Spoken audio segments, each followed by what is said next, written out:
एका जळत्या महालातून पांडव कसे बाहेर पडले चला बघूया। पांडवांना संपवण्यासाठी परत एक योजना आखण्यात आली।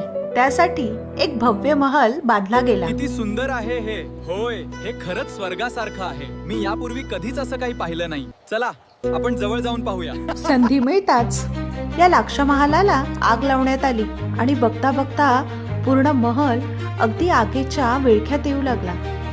संपूर्ण लाक्ष महल जळत होता आणि त्यामध्ये पांडवांसह कुंतीचा अंत झाला ही वार्ता हस्तिनापूरपर्यंत पोहोचली।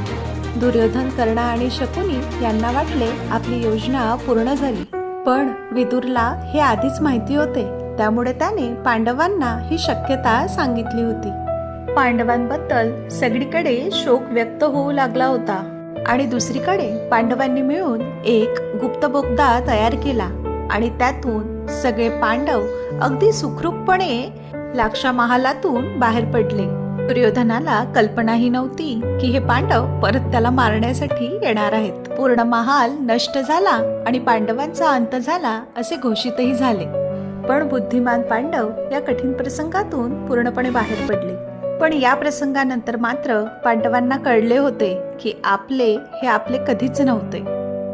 त्यामुळे त्यांनी हस्तिनापूरमध्ये न जाण्याचा निर्णय घेतला।